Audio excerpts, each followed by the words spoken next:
not say what passed between them in those moments, only that she stayed, her resolve unbroken. Scholars often call Sigyn the embodiment of loyalty, the ultimate symbol of spousal devotion. Yet, her sacrifice was more than an act of love. It was a quiet rebellion. By kneeling in the cavern, she defied the gods' vision of justice. Odin had crafted Loki's punishment to be absolute, to break him alone in the dark. Sigyn's refusal to abandon her husband became a shield, her presence a silent protest that denied the gods complete victory. The Eddas never assign her a motive, leaving modern readers to fill the silence with their own questions and interpretations. Was her endurance an act of compassion or a challenge to the order imposed by the gods? Each drip marked the passage of time, each bowlful a measure of suffering and steadfastness. Loki's laughter, once quick and sharp, faded into broken gasps. His words, sometimes curses, sometimes pleas, found no purchase. Sigyn's hands grew raw and ruined, but she did not falter. The cycle of pain and mercy continued, unbroken. In the end, it was not just Loki who endured the gods' punishment. Sigyn's vigil transformed it, turning isolation into a shared ordeal. In the darkness, her silent defiance and unwavering love became part of the myth, a testament to the power of presence, even when the world has turned away. Sigyn's vigil stands as one of Norse myth's quiet marvels, a steady presence in the shadows, her strength measured not in battle, but in endurance beside the one the gods condemned. As Loki writhed beneath the venom's relentless burn, Sigyn's hands never wavered. The Eddas remember her not for words or deeds of glory, but for the silent rhythm of her care. Her story reminds us that sometimes love endures in darkness. Sigyn's vigil continues until the twilight of the gods, Ragnarok, whenever that may come. Would you have stayed? If Sigyn's silent strength moved you, let us know in the comments or share your favorite Norse hero below. What makes Zeus, the mighty king of the Greek gods, one of the most fascinating figures in mythology? Is it his unparalleled power over the skies, his cunning strategies, or the sheer drama of his endless affairs? While his tales are legendary, there's one story that stands out: the epic battle that earned Zeus his throne, the Titanomachy. This isn't just a story of a god's rise to power, it's a tale of rebellion, alliances, betrayal, and the ultimate struggle between two generations of divine beings. Stay with us as we dive into the myth of the Titanomachy, Zeus's role in overthrowing the Titans, and the secrets that shaped his reign. Before Zeus became the king of the gods, his father, Cronus, ruled the cosmos. Cronus was the youngest of the Titans, a race of primordial deities born of Uranus, the sky, and Gaia, the earth. The Titans were immensely powerful, but also deeply flawed. Cronus had gained power by overthrowing his own father, Uranus, in a brutal act of betrayal. But just as Cronus had betrayed his father, a prophecy loomed over him, warning that one of his own children would overthrow him. To prevent this, Cronus took a horrifying precaution. He swallowed each of his children as they were born, imprisoning them in his stomach for eternity. But Gaia, the ever-watchful mother of the gods, wasn't about to let this happen again. When Rhea, Cronus's wife, gave birth to Zeus, Gaia devised a plan. Rhea tricked Cronus by handing him a stone wrapped in swaddling clothes, which he swallowed, believing it was his newborn son. Meanwhile, Zeus was spirited away to a hidden cave on the island of Crete, where he was raised in secret. Zeus grew up under the care of nymphs and a goat named Amalthea, who nourished him with her milk. As he matured, Zeus learned of his father's tyranny and vowed to free his siblings and challenge Cronus's rule. Zeus couldn't take on Cronus and the Titans alone. He needed allies. His first move was to rescue his siblings trapped inside Cronus. With the help of the goddess Metis, Zeus tricked Cronus into drinking a potion that caused him to vomit up his children, Hestia, Demeter, Hera, Hades, and Poseidon, fully grown and ready for battle. Now united, the 6 Olympian siblings declared war on Cronus and the Titans. But the Titans were powerful, and the war, known as the Titanomachy, would rage for 10 years with no clear victor. Realizing they needed an advantage, Zeus turned to the most unlikely of allies, the Hecatonchires and the Cyclopes. These were monstrous children of Gaia and Uranus, imprisoned in Tartarus by Cronus out of fear of their immense power. The Hecatonchires had 100 hands and unparalleled strength, while the Cyclopes were master craftsmen. Zeus descended into Tartarus, defeated its terrifying guardians, and freed these imprisoned beings.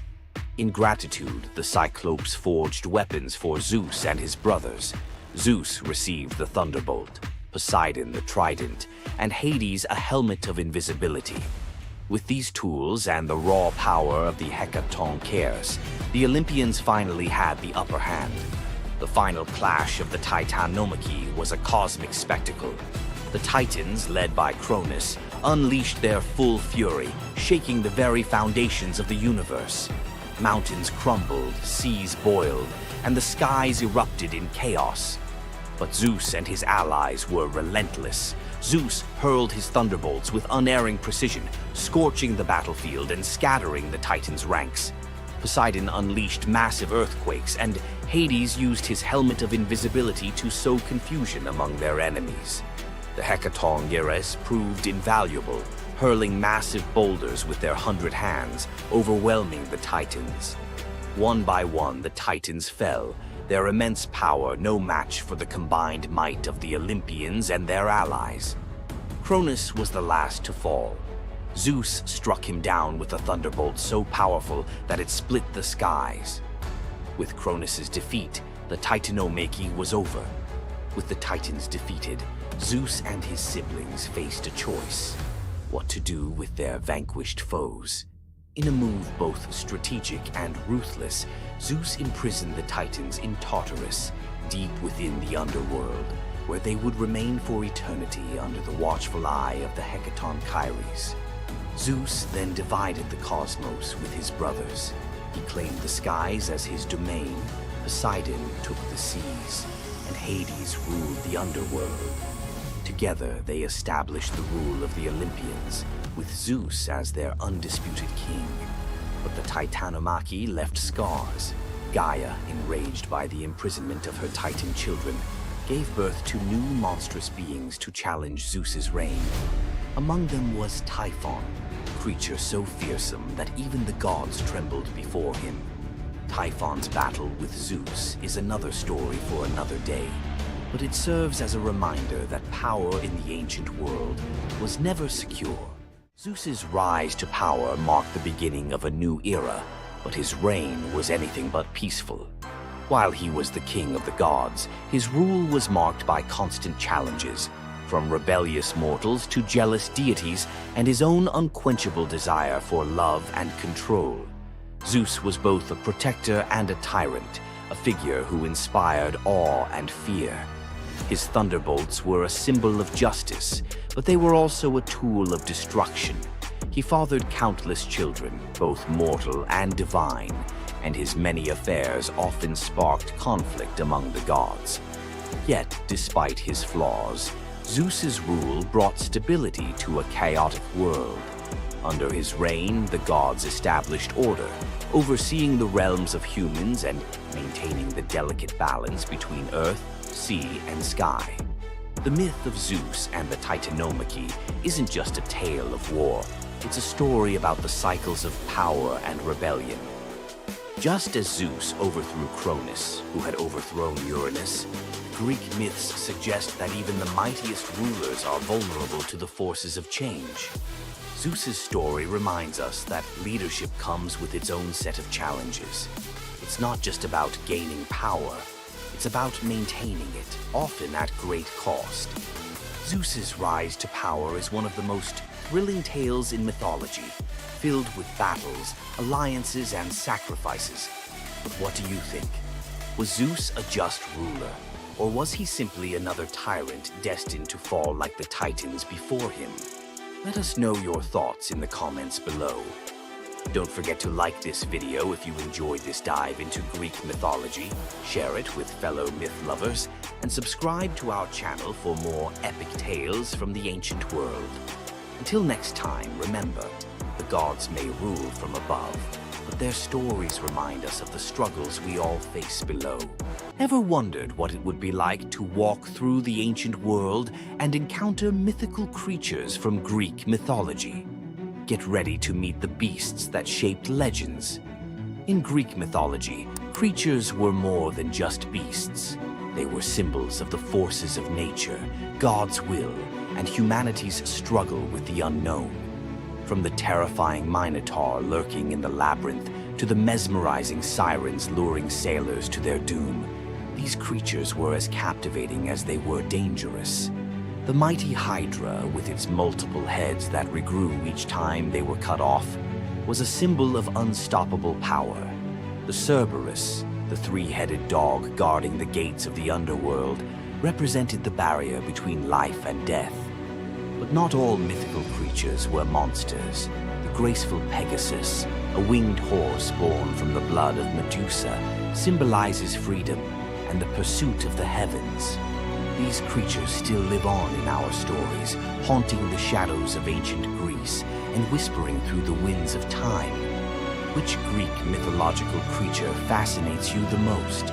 Share your thoughts and don't forget to subscribe for more legendary tales from Greek mythology.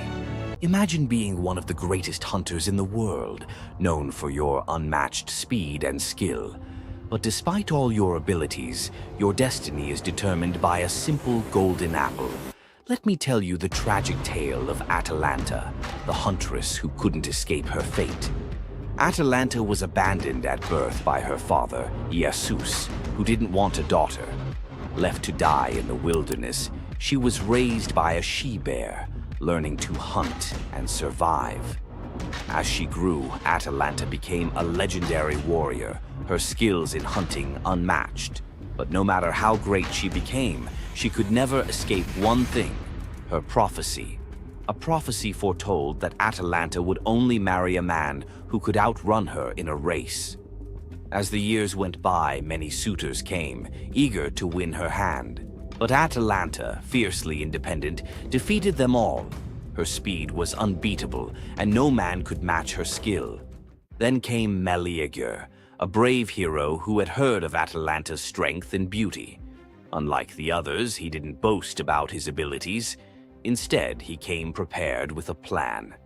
Medea, knowing Atalanta's curse, asked the goddess Aphrodite for help. She granted him 3 golden apples, which he used to distract Atalanta during their race. As Atalanta raced ahead, confident of her victory, Medea tossed the apples one by one in her path. The golden apples were so beautiful, they distracted Atalanta just enough to slow her down. In the end, Medea won the race, and Atalanta was forced to marry him, despite her reluctance to give up her independence. But the story doesn't end in happiness. Atalanta and Medea's marriage was plagued with regret. Atalanta, still driven by her need for freedom, felt trapped by the very love she couldn't escape. And in the end, Medea, whose destiny was also marked by the gods, tragically died before she could ever truly be free. Atalanta's story is a tale of love, fate, and the clash between personal destiny and desire. Despite her unmatched strength and independence, her fate was sealed by love, and her story remains a tragic reminder of how even the most powerful can be brought down by what they cannot control. If Atalanta's bittersweet story of fate and love left you in awe, subscribe for more untold Greek myths and the heroes who shaped the ancient world. You thought fairy tales were magical. Think again. The real origins of these classic tales are disturbing, gruesome, and filled with horror. Many of these stories have been sanitized for modern audiences, but their original versions were filled with betrayal, curses, and brutal consequences. From Pinocchio's horrifying fate to the true story of Bluebeard, let's dive into the darker side of fairy tales that history tried to erase. Fairy tales weren't always about happily ever after. Many of them were cautionary tales, warning of real dangers, human cruelty, and supernatural horrors. 1. The original Pinocchio, a gruesome fate. Before Disney made him a lovable puppet, Carlo Collodi's original Pinocchio was a terrifying little troublemaker. Instead of learning his lesson, he was hanged from a tree by a group of bandits, left to suffocate as a punishment for his misdeeds.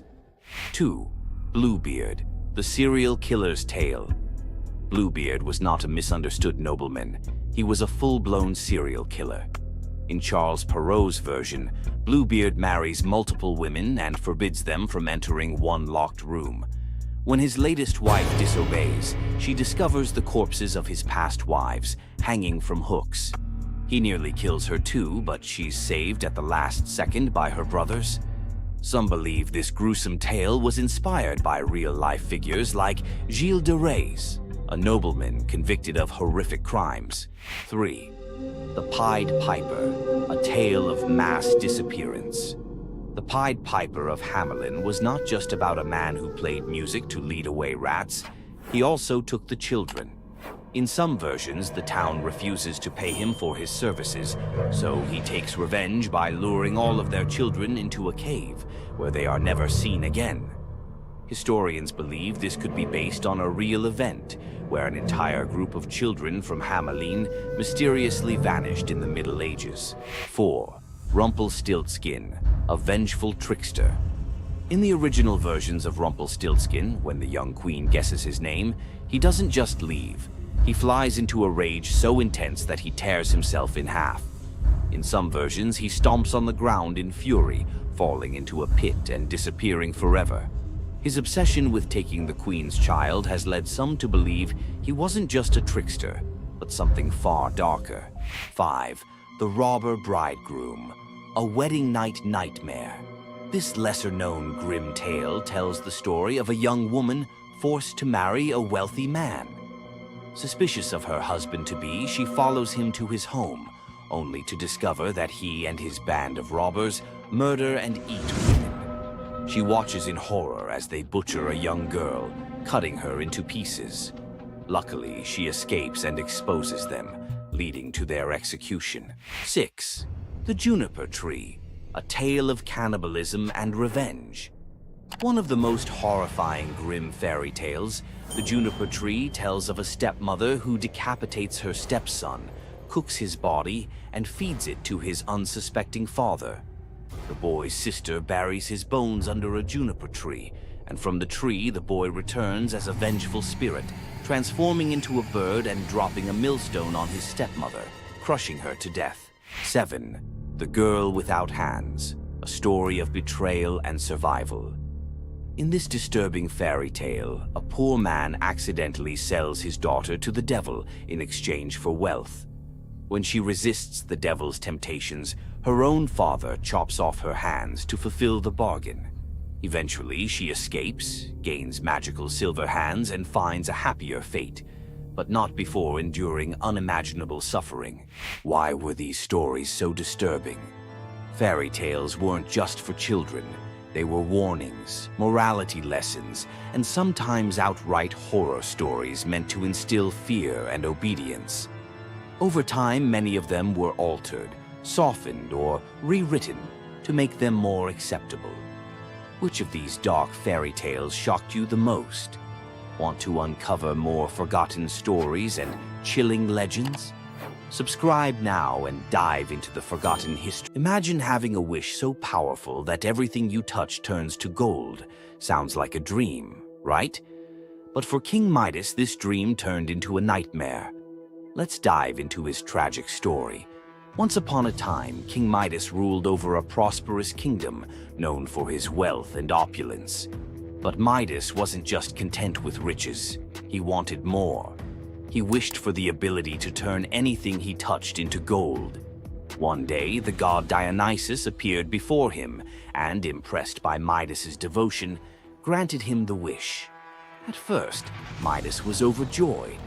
Everything he touched, his food, his treasures, his furniture, transformed into gold. His wealth grew beyond imagination, and his joy knew no bounds. But soon, Midas realized the curse of his wish. He touched a rose, gold. He touched his food, gold. Desperate for a meal, he tried to drink water, gold. In horror, Midas realized that even his daughter, whom he loved dearly, turned into a lifeless golden statue when he touched her. Furious with the consequences of his greed, Midas begged Dionysus for mercy. The god, seeing the king's suffering, told him to wash in the river Pactolus. And in that moment, Midas's golden touch was taken away. The river's waters, now imbued with Midas's curse, carried gold downstream, forever tainting the land. King Midas's story is a reminder that greed often blinds us to the consequences of our desires. His once prized gift became his greatest curse, teaching us that not all treasures are worth the price.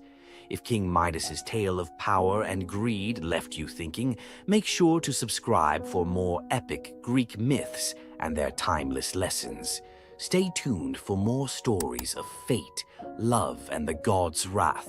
Hor, the thunder god, woke up to find his greatest nightmare had come true. Mjolnir, his mighty hammer that could level mountains and control lightning itself, was gone. Without it, the thunder god was powerless, vulnerable, and mocked. The weapon that defined his very identity as protector of Asgard had vanished without a trace. But what happened next would humiliate him more than any defeat in battle. To get his hammer back, Thor would have to do something that went against every fiber of his warrior identity. You won't believe the disguise he ends up in. It all began on what should have been an ordinary morning in Asgard. Picture Thor reaching for the leather grip that had been at his side for countless centuries, his fingers closing around nothing but empty air. The spot where Mjolnir should rest felt cold and wrong, like a missing tooth that your tongue keeps finding.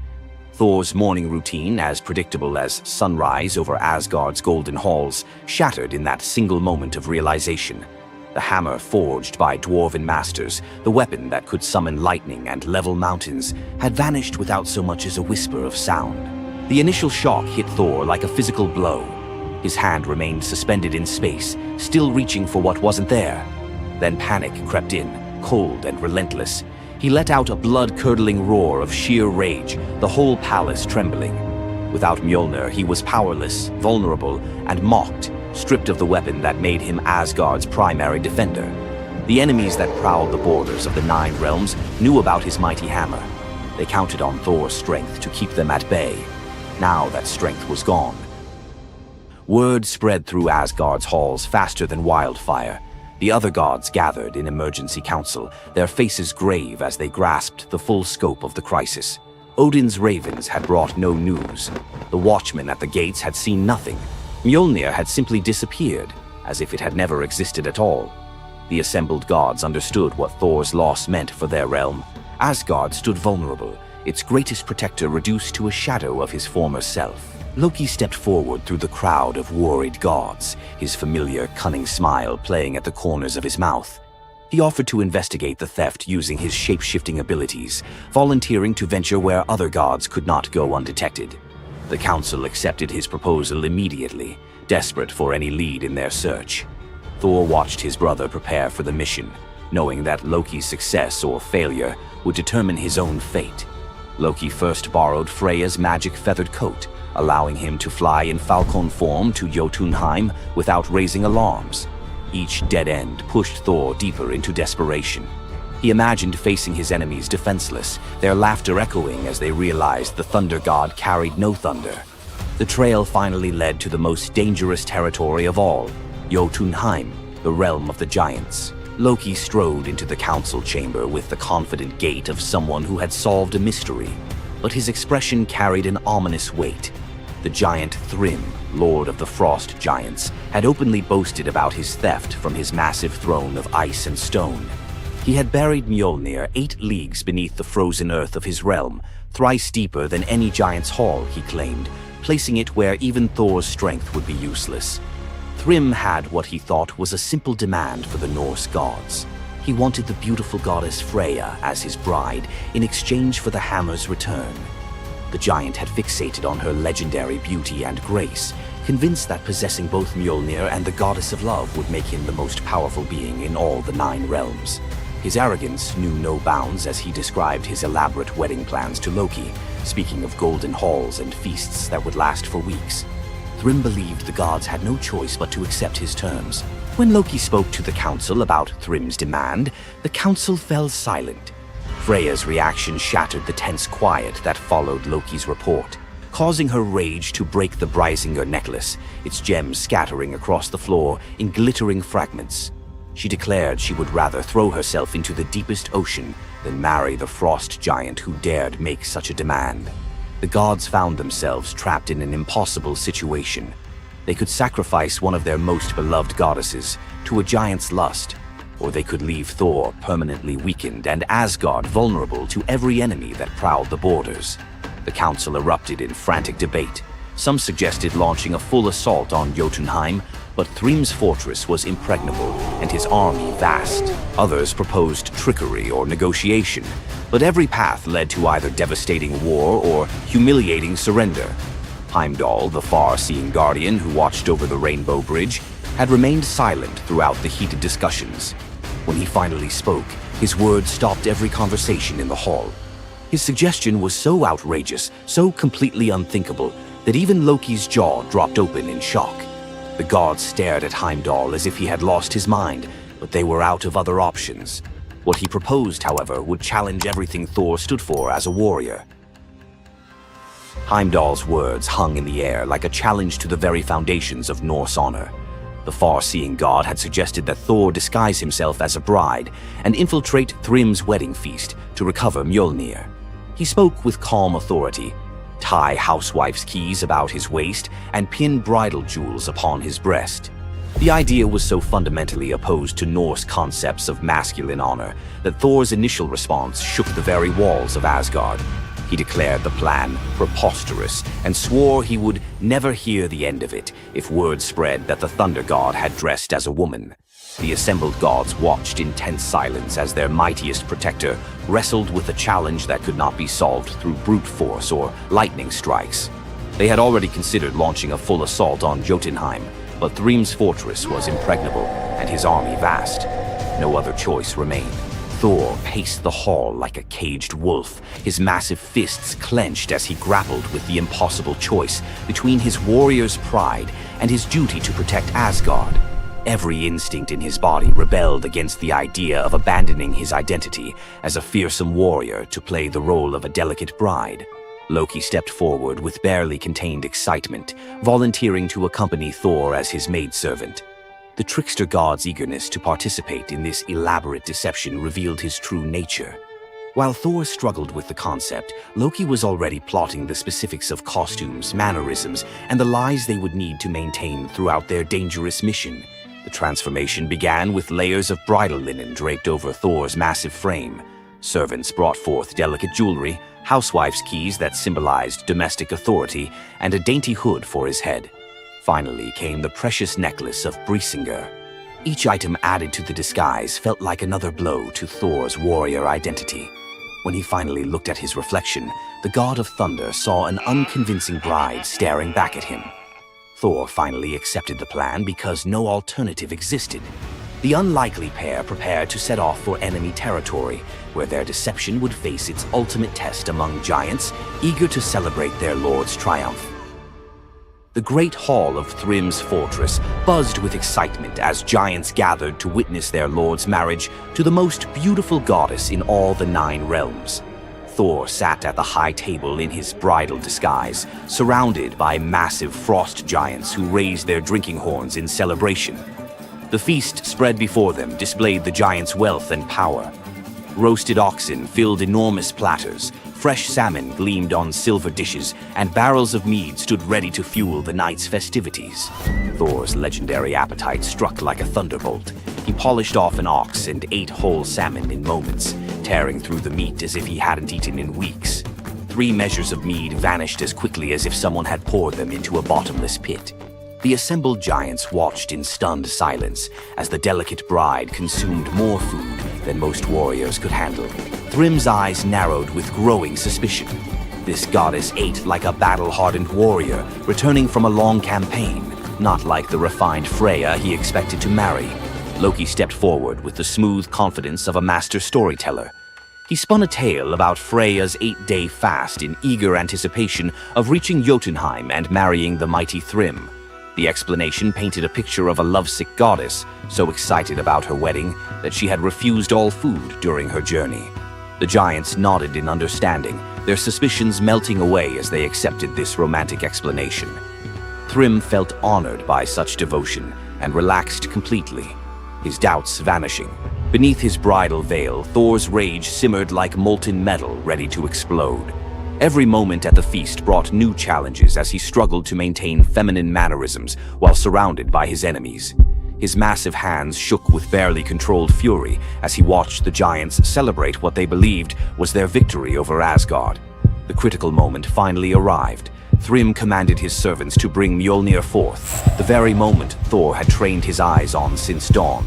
The servants placed the legendary weapon before the disguised bride as part of the traditional ceremony. Thor's fingers closed around Mjolnir's familiar handle, and lightning immediately crackled through the hall. He ripped away his bridal veil and roared his true identity to the shocked giants.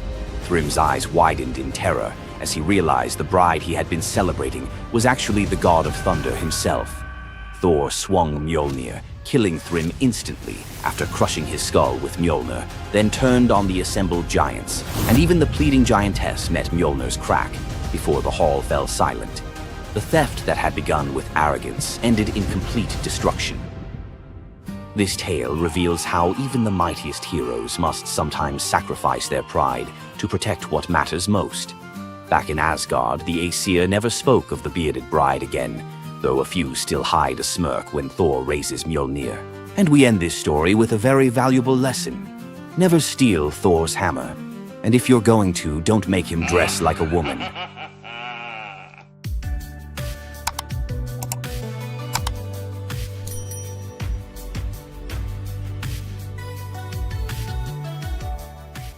Imagine a woman so terrifying that a single glance from her could turn anyone into stone. Medusa, a name that echoes through history as a monster, a villain, and a symbol of pure horror. But what if everything you thought you knew about her was wrong? Medusa wasn't always a monster. Her story is one of betrayal, injustice, and a curse she never deserved. She wasn't born a villain. She was made into one by the gods themselves. But even as a victim, she found a way to turn her tragedy into power. Today, we'll unravel the myth of Medusa and discover the deeper truth behind her story. From her tragic origins to her transformation into a feared Gorgon, to her epic confrontation with Perseus. This is the tale of Medusa like you've never heard it before. Long before the snakes, before the curse, Medusa was a mortal woman of extraordinary beauty. She wasn't born a monster. She was born human, the daughter of the sea gods, Phorcys and Ceto. While her sisters, Stheno and Euryale, were immortal Gorgons, Medusa stood apart as the only mortal among them. But it wasn't her mortality that set her apart. It was her beauty. Medusa's golden hair, radiant complexion, and striking eyes captured the attention of everyone, even the gods. She served as a priestess in the temple of Athena, goddess of wisdom and war, vowing to remain pure and devoted to the goddess. This is where her life took a tragic turn. According to the myth, Poseidon, the god of the sea, became infatuated with Medusa. Overcome by desire, he pursued her relentlessly, and one fateful day he cornered her in Athena's temple. Medusa, defenseless, could not escape his wrath. But instead of protecting her, Athena turned her fury against Medusa. The goddess, enraged by the desecration of her temple, cursed Medusa for what had happened, punishing the victim instead of the perpetrator. Athena's curse transformed Medusa into a gorgon, a being so hideous that no one could bear to look at her. Her golden hair turned into a nest of venomous snakes, and her eyes became so powerful that a single glance could turn living creatures to stone. This moment defined Medusa's new existence. Once revered for her beauty, she was now feared and hunted as a monster. But beneath the horror of her transformation lay a deeper question. Was Medusa truly cursed, or had she been given a weapon to defend herself in a world that had betrayed her? Medusa fled from civilization, retreating to a remote island where she lived in solitude. Here she came to terms with her new form and the terror it inspired. The snakes in her hair hissed constantly, and her reflection, once a source of pride, was now a weapon she couldn't dare to look at. But the world wouldn't let her rest. Tales of the monster of the island spread across Greece, and soon warriors came seeking glory by trying to slay her. None succeeded. Each challenger who entered her domain fell victim to her petrifying gaze, their bodies forever frozen in stone. Medusa's life became one of survival, fending off those who sought to destroy her while grappling with the isolation of her curse. She was trapped in a cycle of violence she didn't choose, but couldn't escape. As the years passed, Medusa's story became twisted. In the eyes of mortals, she was no longer the victim of a cruel curse, but a monster to be feared. The tragic young woman was lost to legend, replaced by the image of a terrifying villain. Enter Perseus, a young demigod with a destiny to fulfill. Tasked with bringing back Medusa's head as proof of his strength, Perseus embarked on a perilous journey to find her. But unlike the warriors before him, Perseus wasn't relying solely on his skill. He had the favor of the gods. Athena and Hermes provided Perseus with gifts to help him on his quest. Winged sandals to fly, a reflective shield to avoid Medusa's gaze, and a sword sharp enough to cut through anything. Most importantly, he was given a magical bag to safely carry her severed head.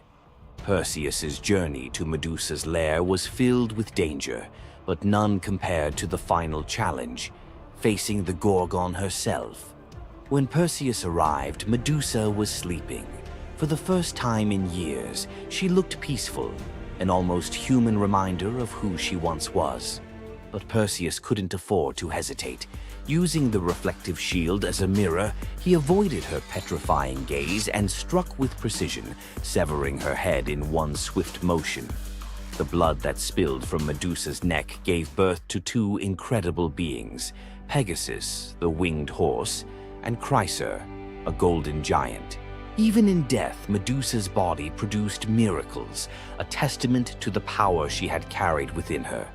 Perseus carried Medusa's severed head back to Greece, where it became both a trophy and a weapon. Her gaze retained its power, turning enemies into stone, and Perseus used it to defeat his foes and protect his people. But Medusa's story didn't end with her death. Over time, her image transformed from that of a monster to a symbol of strength and defiance. Women, especially, began to reclaim her story, seeing her as a figure who resisted the gods and survived unimaginable betrayal. Today, Medusa is more than a mythological figure. She's an icon. Her face appears in art, literature, and even modern movements that challenge systems of power and oppression. But the question remains, was Medusa truly a monster, or was she a victim of a world that feared her power? Medusa's story is a reminder that myths are more than just tales of gods and heroes. They're reflections of human nature, of the injustices and triumphs we still see today. So, what do you think? Was Medusa a villain, or was she a misunderstood symbol of resilience? Leave your thoughts in the comments. Give this video a like if you found her story as fascinating as we did. And don't forget to subscribe to the channel for more deep dives into the myths and legends that continue to shape our world. Until next time, keep questioning, keep exploring, and keep looking beyond the surface. What would you do if you gave up everything for love, only to be betrayed by the one you trusted most? In the Greek myth of Medea, love led to ultimate revenge, and the consequences were deadly. Let's dive into this tragic tale. Medea, a sorceress of immense power, fell in love with Jason, the leader of the Argonauts, when he came to her homeland seeking help. Medea, who was deeply in love with him, used her magic to aid him in his quest for the Golden Fleece. She betrayed her own family, murdered her brother, and helped Jason achieve his goal, all out of love for him. Once Jason had the fleece, Medea fled with him to Greece, where they started a life together. But as time went on, Jason's love for Medea faded.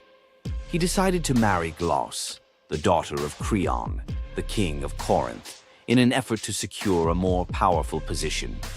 Medea, heartbroken and furious at the betrayal, decided to exact her revenge. She used her powers to craft a poison so deadly that it would burn Glauce alive when she put on a beautiful dress that Medea had sent her as a gift. But Medea didn't stop there. In her grief and rage, she murdered her own children, Jason's children, to ensure he would suffer the most for his betrayal. The pain of losing everything she loved was unbearable, and Medea, having left nothing behind but destruction, fled to Athens, leaving Jason to wallow in his sorrow and regret. Medea's story is a tragic reminder of the destructive power of betrayal and the extreme lengths to which love can drive someone. Sometimes love is not only blind, but it can also lead to devastation and vengeance. Does Medea's vengeance leave you thinking about the darkest side of love? Subscribe for more ancient Greek myths filled with twists, power, and passion. Athena, the goddess of wisdom, war, and strategy, was one of the most powerful deities in Greek mythology. Feared by enemies, honored by heroes, and even challenging Zeus himself, Athena's legacy shaped legends, wars, and the very foundations of civilization. But was she truly a goddess of justice, or was there a darker side to her wisdom? Let's dive into the real story of Athena.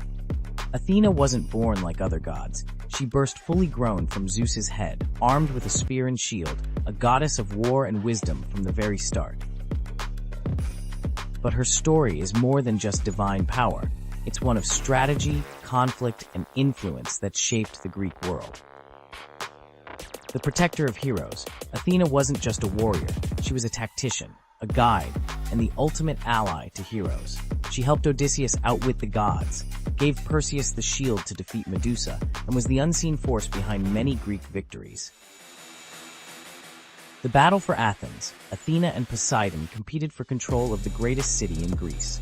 Poseidon offered a mighty ocean, but Athena gave the olive tree, a symbol of wisdom and prosperity. The people chose her gift, and Athens was named in her honor. The merciless judge? Athena may have been wise, but was she just? When Medusa was assaulted in her temple, Athena didn't punish Poseidon, she punished Medusa, turning her into a monster. Later, she created the first court of law, showing her power wasn't just in battle, it was in justice, law, and politics. Wisdom and war, always balanced. Unlike Ares, the god of chaos and bloodshed, Athena's warfare was tactical, calculated, and precise. She was the goddess of the battlefield, but also the goddess of philosophy, craftsmanship, and knowledge, a balance between violence and intelligence. Her lasting legacy, Athena's symbols, the owl, the shield, and the olive tree, still represent wisdom, strategy, and peace today. The Parthenon, her great temple, still stands, and her influence can be seen in modern philosophy, war strategy, and even democracy itself. Athena wasn't just a goddess of wisdom. She was a warrior, a ruler, and a force that shaped civilizations. But was she truly wise, or just the ultimate strategist who always got her way? Want more deep dives into legendary gods and goddesses? Subscribe now and uncover the myths and realities of ancient deities. You've heard of a goddess whose beauty was unmatched. But what if I told you that her beauty wasn't what it seemed? In fact, her allure led to some of the darkest consequences in ancient myth. This goddess, adored by many, held the power to captivate anyone with a mere glance. She was so beautiful that her charm could sway the gods, kings, and mortals alike. But this beauty came with a deadly price. The goddess we're talking about is none other than Aphrodite, the Greek goddess of love and beauty. While she is often depicted as the epitome of grace, sensuality, and allure, her beauty was more of a curse than a gift. Aphrodite's powers extended beyond just physical beauty. Her charm was irresistible, but it came at a cost. Her very presence could bring turmoil. Many heroes and kings fell victim to their obsession with her. Take Paris, for instance. His decision to choose Aphrodite as the fairest of the goddesses set in motion the events that led to the Trojan War. His desire for her beauty caused the death of thousands and the fall of Troy. But Aphrodite's beauty didn't just destroy men, it could break gods too. The tale of her and Ares, the god of war, exemplifies this. While Aphrodite was married to Hephaestus, the god of blacksmiths, her passionate affair with Ares led to chaos among the gods. Her beauty wasn't just about attraction, it caused jealousy, betrayal, and ultimately destruction. Despite her dazzling appearance, Aphrodite was also a figure of deceit and destruction, proving that beauty, when it holds such power, can be dangerous. It's no wonder the ancient Greeks warned that appearances can be deceiving. Aphrodite's beauty may have dazzled the world, but her story teaches us that sometimes what's on the surface can mask a much darker reality.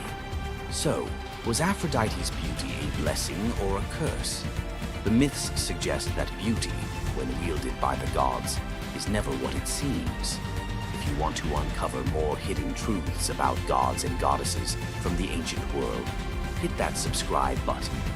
There's so much more to explore in these captivating stories of the past. Centaurs, half man, half horse, heroes or savages? Think you know the full story? Wait until you uncover the darker side of these iconic creatures. Watch till the end to discover what ancient myths don't tell you about the Centaurs. In Greek mythology, Centaurs were seen as both wild and noble beings. They were often depicted as powerful warriors, famous for their strength and skill in battle. But what if the truth behind them was far more sinister than anyone imagined? While some centaurs, like Chiron, were revered for their wisdom and kindness, many others were violent, uncontrollable creatures. These savage centaurs were known for their drunken brawls and uncontrollable rage. The most infamous event? The Battle of the Lapiths and Centaurs, where they fought against the Lapiths during a wedding feast, leading to a massacre of both men and women. Their brutal behavior was more than just a mythological tale. It symbolized the chaos that could occur when civilization collided with the wild, untamed forces of nature. But why did the Greeks depict centaurs this way? Was it a cautionary tale about the dangers of unchecked power and savagery, or a deeper reflection on humanity's struggle between reason and instinct? The darker truth behind the centaur myth might just hold the key to understanding the wild, primal side of ancient Greek culture. Centaurs are more than just mythical beasts. They represent the conflict within us all. If you're fascinated by the hidden truths of ancient myths, don't forget to subscribe for more dark stories from Greek mythology. Loki's punishment was brutal. Bound deep within a cavern, his body lashed to 3 jagged rocks with the entrails of his own son. Above him, a serpent hung poised, venom dripping relentlessly onto his exposed skin. This scene, drawn from the Poetic Edda and the Prose Edda, became a symbol of both divine vengeance and suffering that echoed through Norse legend. But the gods never counted on one presence: Sigyn, Loki's faithful wife. Her hands trembled as she knelt beside him, catching each drop of poison before it could sear his flesh. Her quiet devotion became a fragile shield against the god's wrath. Why did she choose loyalty over escape? The answer reveals a truth about love that endures even when the world itself seems lost to darkness. Yet before the cavern, before the venom and the silence, there was a betrayal that shook the heart of Asgard. Balder was the light of Asgard, cherished by gods and mortals alike. His laughter filled the halls, a warmth that even the golden apples of Idun could not rival. When ominous dreams began to trouble him, his mother Frigg, desperate to protect her son, secured oaths from every creature and object in existence never to harm him. All, that is, except the mistletoe, too slight, too innocent to warrant suspicion. Loki saw opportunity in what others dismissed. He fashioned a dart from that fragile branch and sought out Hoder, Balder's blind brother. "Here," Loki murmured, placing the weapon in Hoder's uncertain grasp, "let me guide your hand." The dart struck its mark.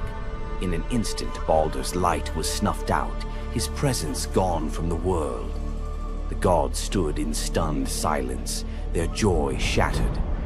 Loki lingered in the shadows, the faintest smile on his lips, before slipping away unseen.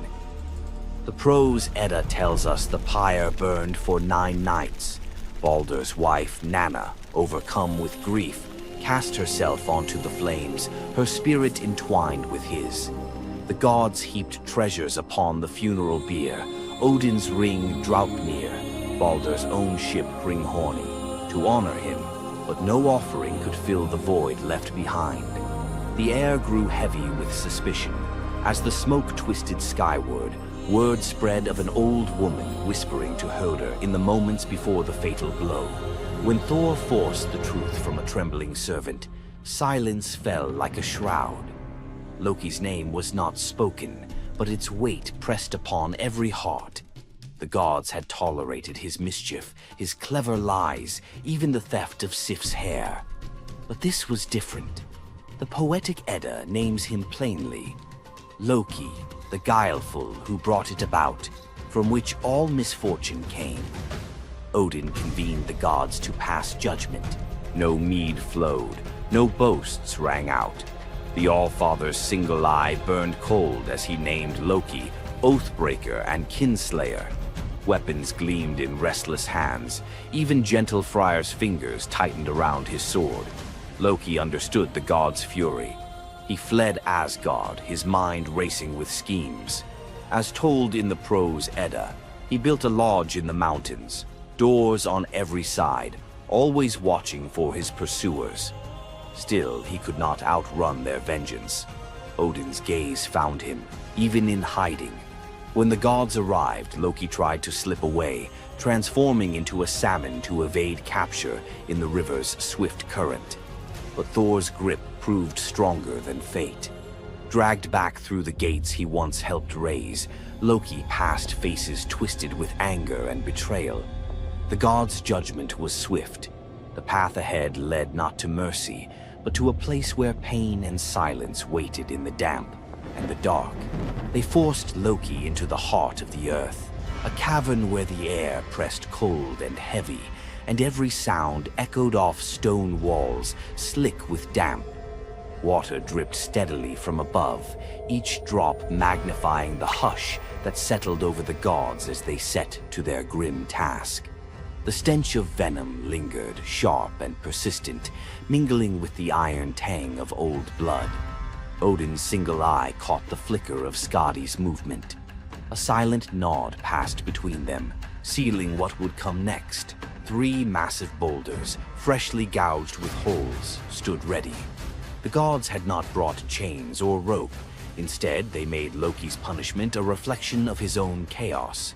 The prose Edda tells us they transformed one son, Vali, into a wolf who slew his brother, Nari. With the entrails of Nari turned to iron by the god's will, they bound Loki fast, wrists, neck, thighs, and ankles locked tight against the unyielding stone. As the Völuspá declares, with the guts of his ice-cold son, the killer is bound. Each knot and twist was deliberate, a reminder that his own blood now held him captive. The weight of the rocks pressed into his flesh, a constant ache that would never fade. Scotty stepped forward, her presence sharp as frost. In her hands, a serpent writhed, its fangs gleaming. She fixed the creature to a stalactite directly above Loki's face. "For Balder," she said, her voice steady and cold. The serpent's jaws parted, and a bead of venom gathered at its tip. It hung for a moment, then fell. Loki's scream reverberated through the cavern, his body arching in agony as the venom burned into his skin. The pain was relentless, searing into bone, and the world above felt its echoes, earthquakes shaking Midgard, rivers shifting, the roots of Yggdrasil quivering. The gods watched in silence, their faces unreadable. Justice, they believed, had been served. As the serpent's venom continued its slow assault, the rhythm of torment became all-consuming. The next drop formed, poised to fall. Then a figure emerged at the edge of the chamber, a woman, silent, a wooden bowl cradled in her hands. Sigin's arms were blistered, her sleeves stained, but her grip was unwavering as she stepped into the circle of pain. The cavern held its breath. Sigyn knelt, her presence a quiet defiance. The venom hissed into the bowl, wood darkening with each drop. The gods turned away, their judgment complete, but the story within the cavern was only beginning. The bowl rested in Sigyn's hands, its wooden sides polished by hours of silent endurance. She knelt on the cold stone, skirts bunched beneath her, and waited for the serpent's venom to fall. The first drop struck with a hiss, a thin wisp of smoke curling up as Loki's breath caught in his throat. She kept her gaze fixed on the bowl, her resolve anchored by the rhythm of her task. Time unraveled in the cavern, marked only by the relentless cadence of the venom. Drip, catch. The liquid sizzled as it struck the wood, the heat seeping through Sigyn's calloused palms. Each shift of her grip was subtle, a quiet adjustment to keep the bowl steady as her arms ached. Above, the serpent's shadow twisted over the stone, its coils unmoving, its venom gathering in slow, deliberate drops. Loki whimpered, bracing for pain that had become his constant companion. The sound of his dread was sharper than his cries.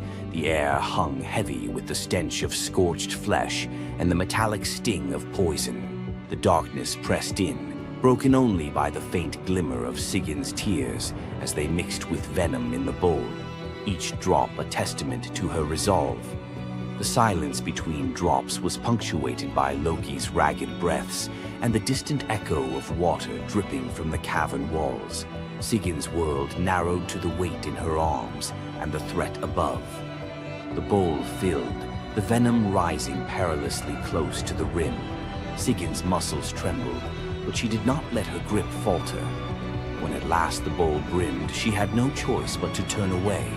In that brief moment, as she emptied the venom onto the rocks, Loki's body convulsed, his scream raw and unrestrained. The poison ate into the stone, leaving blackened scars as Sigyn hurried to wipe the bowl clean and return to her vigil. For time beyond reckoning, Sigyn remained.